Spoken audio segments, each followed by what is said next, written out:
Assalamualaikum warahmatullahi wabarakatuh. Alhamdulillahirabbil alamin. Wassalatu wassalamu ala asyrofil mursalin sayyidina Maulana Muhammadin wa ala alihi wa sahbihi ajmain. Amma ba'du.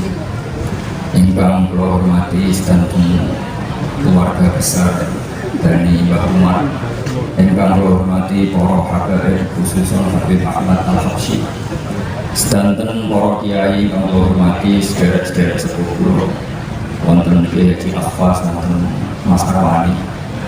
Kula nyuwun waktu sekitar 40 menit sampai 1 jam. Mergi ini awal kula salah tempat mriki. Biasanya kula dugi tapi teng awal-awal dan terus karena ini salah tempat ya 40 menit malah. Kula badhe matur bilih silsilah kula baik secara ilmu maupun genetik itu dugi Mbah Umar. Terus Mbah Kula ini pernah butuh kalian Mbah Mbah Kula saya lahir di mriki teng Pondok Fakhriyah. Terus kula undang pernah sepuh mriki. Penting kula aturaken bilih silsilah sanad keluarga maupun ilmiah ini ku misalnya kula lami sanad ngaos teng bangun ngaos teng Mbah Karim ngaos Mbah Hasyim, terus Mbah Hasyim ngaos Pak Mahfud At-Turmus. Utawi misalipun dados Gus Afas bin Pak Hamid bin Badawi ini memenangi Pak Mahfud Termas. Dari ini ngawas kalian Mbak Umar Halil dan Sarang. Ini ku mantu sangat kiri Mbak Ghazali, pendiri Madrasah Sarang. Sanad ini penting kita aturakan mergi gara-gara sanad ini pula kita insya Allah adalah orang yang benar saat melafazkan la ilaha illallah Muhammadur Rasulullah. Saya membaca di kitab Abdul Fals karangan saya Muhammad. Beliau mengutip riwayat dari Ustaz Ahmad dan beberapa rawi hadis, kutubul hadis alam pertama. Bilih wonten riwayat Inna Allah Ta'ala istaghfara dengan ummati ala rusul khawatir. Suatu saat nanti Allah itu mempertontonkan ada seorang lelaki diintegrasi dalam Allah. Kemudian kesalahan yang baik itu wonten satu bab, ditopong satu bab. Niku dokumen kesalahan itu per satu bab itu madhubah sepanjang mata melihat itu bab kesalahan semua. Ketika Allah nangkep atau diumin hada syaitan, apa ini semua ada yang kamu ingkari, jawabin buat dan bisa. Nomor kali dawe Allah al-ulama kata-kata bagi apa penulis malaikat itu punya sentimen sama kamu sehingga yang baik ditulis, yang jelek-jelek ditulis. Jadi yang itu ya juga mesti mereka sudah profesional menulisnya benar. Tapi memang saya tidak pernah punya kebaikan. Terus ketika Allah Ta'ala adalah innal kaiti hasanat wa innahu lahu ma'alikal yawm. Tapi kamu punya satu kebaikan dan kamu gak akan saya beli. Jadi itu kamu pernah melafazkan secara ikhlas kalimat la ilaha illallah Muhammadur Rasulullah. Itu hanya satu bab di dokumen satu bab. Kemudian yang itu matur, ya Allah, ya Rabbi, mahal di toko mahal di sini. Kira-kira maknanya itu apa sih gunanya satu bab kebaikan dibanding sekian bab sepanjang mata melihat? Dari pengeran biar jelasin barang didelok ditimbang semua kesalahan yang sepanjang itu sebanyak itu ditimbang kalah kalimat la ilaha illallah Muhammadur Rasulullah. Terus ketika ada lagi fala yasuru ma'asulillahi ta'ala syai'un, enggak ada di dunia sekalipun kesalahan yang bisa mengimbangi beratnya kalimat la ilaha. Ini penting banget. Lah saat ini kecelakaan Ciloko, uang sering lama la ilaha illallah gara-gara nanti komisi. Dan ini mau dikali apa ini? Jadi dipenggali saran-saran. Tiangku kafir 20 tahun, mau 30 tahun. Angger ngelapan la ilaha illallah jadi mukmin. Gak kafir 20 tahun, ngelapan la ilaha illallah jadi mukmin. Dan saya ini semua mukmin ngelapan la ilaha illallah jadi kafir. Ini cuma ada penawar nomor. Jadi ini dipenggali. Terus kafir 20 tahun, ngelapan la ilaha illallah pisang. La ilaha illallah Muhammadur Rasulullah itu kena TikTok pun lilladzina kafaru yang tahu farahum maqad mau kafir puluhan tahun ratusan tahun kenapa la ilaha illallah jadi mukmin Saat ini wonten satu paham, wong apa mulai, wong salah mengharap dari kuburan bahwa tadi kan itu komunis. Pulau yakin, yakin malah itu salah besar. Bagaimana mungkin kalimat yang menjadikan orang kafir mukmin kemudian orang mukmin menjadi? Niki kenalan-kenalan pulau belajar penasaran, belajar menjadikan pulau dulu. Jadi penting orang supaya kita yakin betul dengan apa. Nomor kali sering peraturan di Madzhab Sunnah wal Jamaah itu annal ma'asiyah tukhrijul mu'min minal iman, bahwa maksiat itu tidak menjadikan orang mukmin itu keluar dari iman. Ini penting. Pernah suatu saat Ahmad bin Hanbal itu meyakini madhab bahwa orang yang dosa besar itu keluar dari iman karena beliau ahli hadis, beliau tidak faqih sunnah. Karena beliau baca hadis la yasmizan fina yasmi wa mu'min wa la yasmi besar fina yasmi wa mu'min, sehingga hampir beliau meyakini kalau orang pernah zina, pernah maling itu sudah keluar dari iman. Setelah ketemu Imam Syafi'i, beliau dibajak sama Imam Syafi'i, ya Ahmad, kalau dia sudah kafir, lalu tobatnya itu bagaimana? Jawabnya Ahmad bin Hanbal, ya dia harus memperbanyak sholat. Terus sama Imam Syafi'i dibajak, ya Ahmad, sholatul kafir latas itu, sholatnya orang kafir itu yes. Artinya Ahmad bin Hanbal itu diam-diam mengakui kalau orang dosa besar itu masih mukmin, buktinya dia mengharuskan dia memperbanyak sholat. Dikerjakan Imam Syafi'i, Ahmad sholatul kafir latas. Ini penting kolaborasi. Pulau akhir-akhir ini umur sekitar 6 tahun sering nakri ini melakukan skrips kitab Mafaid ya juga al-Sohab karangan Dosen Muhammad. Juga pulau sering sinau kitab beliau Syariat Wal-Khalidah, bahwa kata beliau ketika wasilah, ini salah wasilah binafil atom, yaitu Rasulullah SAW.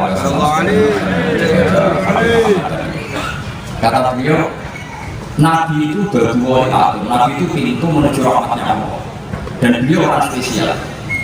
Wan nazar li Muhammadin di ainin basyariyah al-mujarrodah nadhur syirkatin wa jahiliyatin.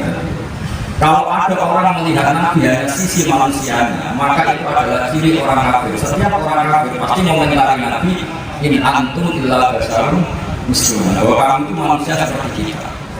Artinya kita tidak boleh melihat ingat Nabi Muhammad kemudian kita ingat bahwa dia manusia. Spontan kita harus ingat kalau dia adalah berbuah atom, beliau adalah berbuah atom. Meskipun kata beliau kita punya aturan dalam melihat Rasulullah, yaitu dakmat darabun nasor fina dunia wakum dimasi tamat hanafi wakati. Dan itu pasti kita lakukan karena Nabi menjadikan al-Qur'ani kamu atrotin nasor fil masih. Kamu jangan berlebihan mengomentari saya, orang Nasrani mengomentari saya. Terus saya lihat dalam kitab satu al-Muttaqin ini karangan Sayyid Zabidi. Jadi penting kolaborasi juga sanad dari keluarga sanad dan langsung itu dekat sekali karena saya ya tadi seperti sanad yang saya keluarkan tadi. Ketika Mbak Dewi misalnya pernah ngaji Mbak Mahfud, juga guru-gurunya Mbak Mun pernah ngaji Mbak Mahfud. Mbak Mahfud itu punya abang namanya Mbak Abdul. Mbak Abdul punya abang namanya Mbak Abdul Manan. Mbak Abdul Manan ini mulazim kepada Sayyid Zabidi. Jadi termasuk mulazim dan Sayyid Zabidi itu Mbak Mahfud. Kata Sayyid Zabidi, sholawat itu bukan sekedar kita dapat berkah dari Rasulullah SAW. Sholawat adalah penegasan bahwa Rasulullah itu selamanya adalah kekasih Allah, bukan akan berposisi sebagai Tuhan. Beliau menulis dalam bab sholawat, kata beliau, wa Rasulullah Muhammad SAW wa in balagha ghayatal quswa fi darajah fa huwa muhtajun ila rahmatihi ta'ala. Rasulullah apapun tingginya derajatnya, Rasulullah adalah orang yang kita selalu berdoa semoga rahmat Allah untuk beliau, sehingga umatnya tidak akan kecelakaan memposisikan Nabi kayak Tuhan. Artinya tujuan mereka bahwa orang Rasulullah akan memposisikan Nabi kayak Tuhan itu salah besar, karena kita tetap membicarakan atau sering membaca Allahumma sholli ala sayyidina Muhammad. Jelas Allah memberi rahmat Allah kepada Rasul. Bagaimana mungkin dengan tradisi sholat seperti ini kemudian kita memposisikan Rasulullah kayak Isa? Artinya umat ini aman dengan tradisi ini, maka yang mengharapkan wasilah itu salah. Jika kata kitab Ifah dalam tadi yang dikarang saya itu terus itu sesuai dengan melakukan Kalau udah nanti pidato itu biasa aja udah nanti acaranya itu terus kalau akan sangat lami-lami dari pulau ke sebelum turun, insya Allah kalau mau pilih mas saya khas. Ini pun mana kipin itu masuk. Sehingga kalau ada kitab cetakan dari Indonesia, bukan cetakan Indonesia, cetakan dari Indonesia yang beralamat di Jeddah. Jadi bukan alamat Indonesia yang beralamat di Jeddah dan masih. Artinya ya di atmosfer sekarang itu. Nanti saya baca semoga dengan bacaan itu semoga beliau dimuji sebagai alim ya alim, sebagai jabat di jabat senang. Jadi kalau sering dalam masalah ini di DPR pikiran itu ketika Rasulullah menghentikan unsur akhlak kegaliman kawan iman dulu tidak turungi. Ada sahabat ya Rasulullah ada anak suruh mazluman, bagi pak suruh galiman. Ini orang mazlum tak tahu kalau yang zalim gimana caranya kalau kata Rasulullah tak disuruh anjurni. Kalau riwayat Imam Bukhari ngendikan tak kudu faqayat. Yang penting orang soleh itu di atas orang zalim. Jadi yang penting yang mazlum itu tak satu itu. Yang penting yang bila apa itu takut satu biji. Jadi jangan dibalik nanti orang soleh takut orang zalim. Itu yang penting. Ini penting orang-orang sehingga kalau banyak orang soleh yang jadi pejabat ini penting jadi masuk Indonesia ya masih banyak orang fasik. Tapi takut orang soleh itu dikejar-kejar satu itu jangan dibalik nanti yang soleh dikejar-kejar orang apa? Ini penting karena di antara kemenangan Islam adalah walai makinan dalam dina mulai tertawaru walai kadilan dalam mengibadi khawfihim. Jadi normalnya adalah orang soleh yang tidak takut, jangan berbalik, yang soleh takut sama orang apa? Ini baru banyak istiadatnya orang-orang alim, sehingga dunianya berhasil masyarakat, ada yang jabat atau soal berhasil. Putraan dibangun ya dari tua DPR, ini Pak Direktur DPR, putraan DPR. Setidaknya ada orang soleh yang bikin keputusan, jangan dibalik, nanti yang boleh punya keputusan kita programnya. Terus jadi Allah awas, Allah pun matur terus apa sebenarnya Pak Khalid. Jadi dulu pun Bapak Umar itu Mbak ini begitu. Jadi kalau kalah sepuh sama kegalaan keluarga. Jadi kalau tek Arab ini mau kersane bahwa saya tidak bikin. Kemudian tentang kitab Khasyatul Alam Abdul Musi wonten manakib ada sekitar 50 kiai. Itu yang orang Lasem itu, yang saya Lasem itu ada 5. Setunggal yang disebut Al-Alam Al-Mu'ammar Al-Qiyai Baidowi bin Abdul Aziz bin Baidowi Al-Awwal Al-Indonesia Al-Lasmi Asyarafi Wulida Bilasmi Akhulda Aisyah Al-Qiyai Umar Harun Asram ini bahwa Harun ini mantu Mbah Ghazali di Bandai Bangun Fala Jamahu Mudatan Tawil Al-Afan Asri Sini. Jadi beliau kalau besar itu di catatan ini itu 10 tahun. Wa Qur'an Kiai Muhammad Idris Solo wa Kiai Hasyim Padangan Sumatera di Mamak Kata Mukarramah Rohbatan bin Jawa Rahmatullah Bid'ini wa fiha hazamal imam at-Turmusi muddata arba'in sanawat wa qara'a ali fi funun al-muta'abbidat. Ini yang Mbak Doi. Kemudian ada Mbak Maksum Al-Alam Al-Mu'ammar Al-Kiai Maksum bin Ahmad bin Abdul Karim Al-Asmi Ulida Bilasmi Akhulda Syekh Khalid bin Abdul Latif Al-Mankalami Al-Madini wa Al-Alam Umar Soleh As-Sanawar. Ini orang Jawa Soleh Darat ini wa ghairi imam Sumara Fala Al-Haram Rohbatan fi Ziyadatul Istighfar Fa'akhulda Imam Muhammad Mahfud At-Turmusi wa akhihi Muhammad Ad-Dimyati At-Turmusi. Terus yang Mbak pun Pak Hamid. Jadi Pak Hamid itu bin Abdullah Nyai Abdullah namanya Nyai Rehana itu binti Siddiq.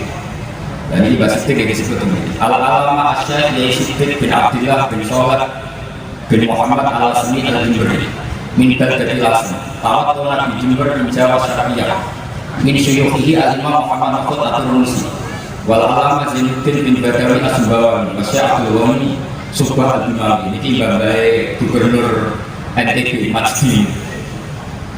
Terus terakhir Mbak Khalid. Mbak Khalid itu dari pun Koyum. Kalau agak besar itu Koyum bin Mansur bin Khalid berarti dia Mbak Mahfud At-Turmusi. Terus suwon mungkin kalau kayak mana ke masalah sendiri buku-buku sakit ini gue jelit kejurukan yang mau cari dia. Nah butuhnya dia rosok kiai secara maknawi sekali-kali dijajal bayar semangat butuhnya rosok mana. Jadi nak bayar alim butuhnya rosok alim ini penjajal nak bayar rapus kadung mangan butuhnya rosok mangan kan gak berani. Artinya raiso mangan diwakil bayar sama alim kalau bayar alim Korea atau butuhnya di budaya dong. Ya tuh coba sebagai butuhnya orang alim pulau gitu pernah cicit di bawah marah. Di bawah itu bawah marah tapi dia boleh sinar. Ya semua lagi wali negara dengan kertas orang lumayan nanti tidur dengan ini mau gitu. Jadi close kalau biasanya di kalau biasanya dengan itu benar jadi rapi bukan pas. Kalau betul yang bilang dengan aku betul pertama sampai para kiai, para tujuh sepuh, biasanya saya berdoa. Assalamualaikum warahmatullahi wabarakatuh. Minta tak temenin unsur Allah itu jakarna itu tidak begitu kita menciptakan Allah fi anaki yang dalam biro-biro guru ni anak jamaah kata fi anaki yang dalam biro-biro guru ni supaya diuben tentang rokok tentang rokok itu gambaran rokok ulama kalau cinta si rokok ulama seperti kemarin gua hanya memprioritaskan ini satu proses supaya anak-anak itu ingat lagi. Rokok lama itu gambar yang rokoknya terus sirah tangan, nopo tindak jalan di arah ini nopo ada lagi. Tangan itu dia tugem marilai galai tangan di salah nopo dulu.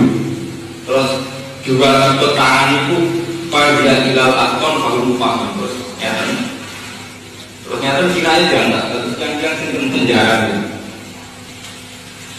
nyata kalau tentang ini lama nyata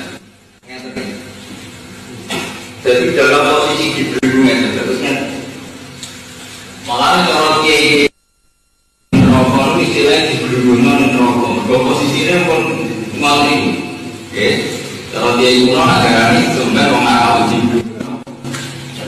di berbagai macam posisinya pun banyak banget itu jadi ini sedekapnya itu kan malah istilahnya tiga orang ajaran di berbagai nah terus gaduh itu bunyi toksik jadi kalian sih hafal Quran misalnya ini jadi Quran itu walukan yang diwailah lawa jadi dilakukan untuk kasih ngomong Quran lama Allah mesti banyak pertentangan artinya antar ibadah antara baca tidak salah terjadi selama dan dengan ya Rabbul mujrimu nabi simahu fayuqadu bin nawasin walakan ya Rabbul iso dikenali sapa al-mujrimu kira-kira wong sing dosa soben tenggene akhirat orang maksa ya Rabbul iso dikenali sapa al-mujrimu kira-kira wong sing dosa oleh dikenali lewat Allah simahu kelawan alamat-alamat mujrimu sausé dikenali diidentifikasi fayuqadu bin nawasin walakan fayuqadu mongkoden alat apa bin nawasin lan guna walakan lan kira-kira gelamaan nggih guna dikumpul oleh apa gelamaan ini posisinya ngeten yon sewu ini mulai semua tuh di posisinya pokok kaya barang mulai wong ora ngarani digrudungno nek rokok itu posisinya mulai ini jadi fayuqadu bin nawasin walakan okay. Terus apaan ini yang perlu dilakukan? Nah, apaan itu nunggu indikasi kalau bahasa nunggu alam. Jadi sehingga nabi yang orang masa semua nabi jadi saksi atas umatnya. Di nabi menjadi ini umatnya yang benar ini orang benar.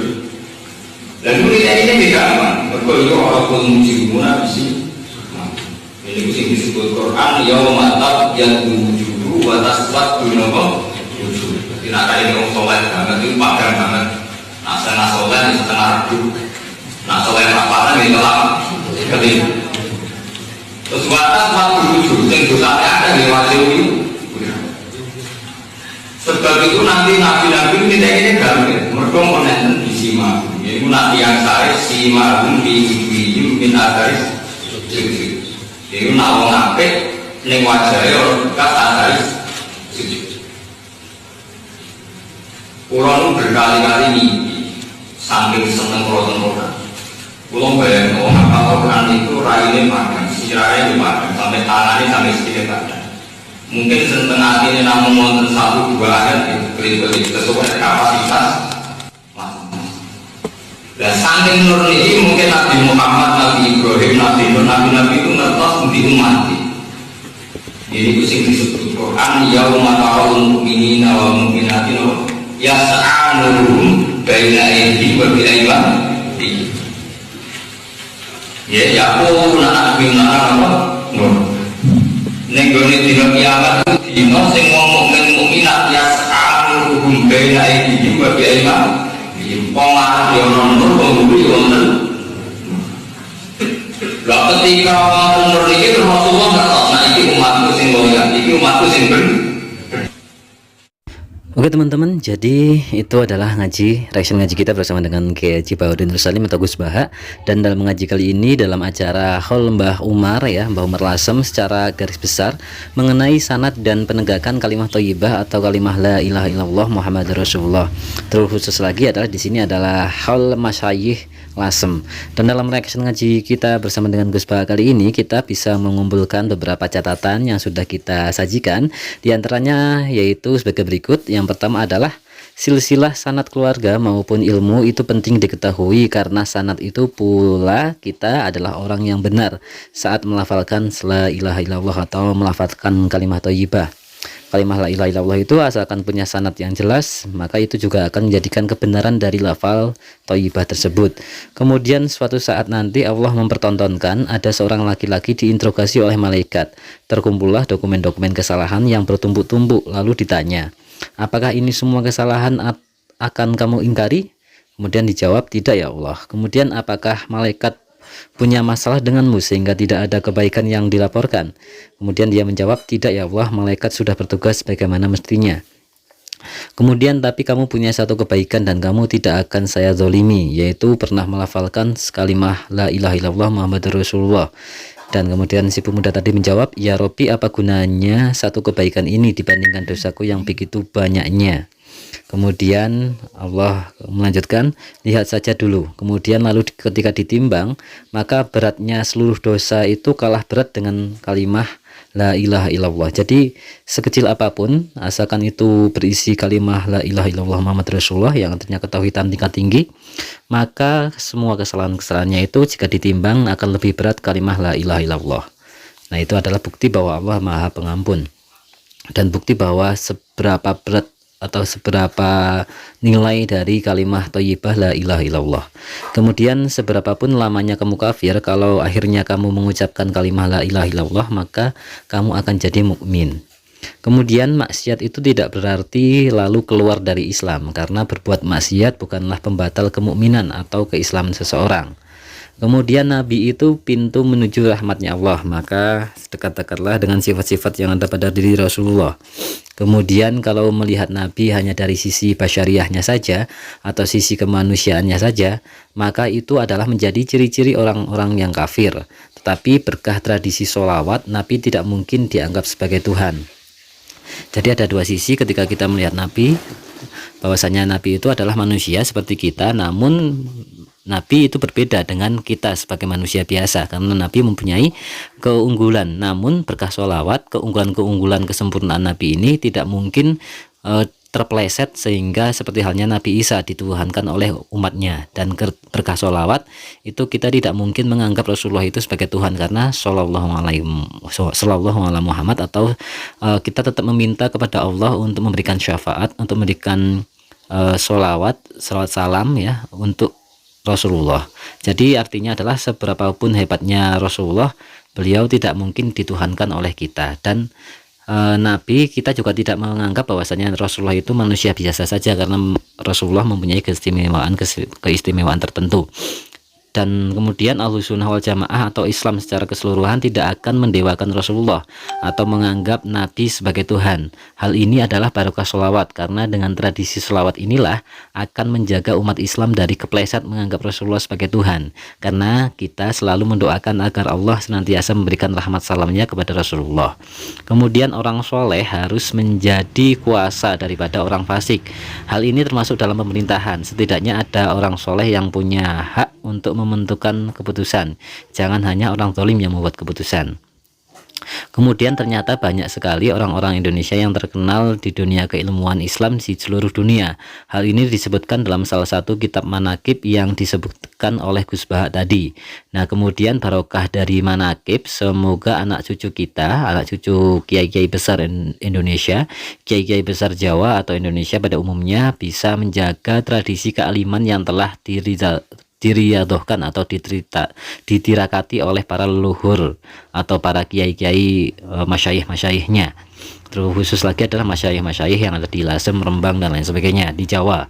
Nah, mungkin itu ya teman-teman yang bisa kita catatkan sebagai rangkuman ngaji kita kali ini bersama dengan Gus Baha. Semoga kita senantiasa menjadi penerima ilmu yang manfaat dunia akhirat. Semoga menjadi amal ibadah Gus Baha yang berkah lan berkahi untuk kita semua. Ya, sekian saja, terima kasih teman-teman. Apabila ada kesalahan mohon dimaafkan. Wassalamualaikum warahmatullahi wabarakatuh.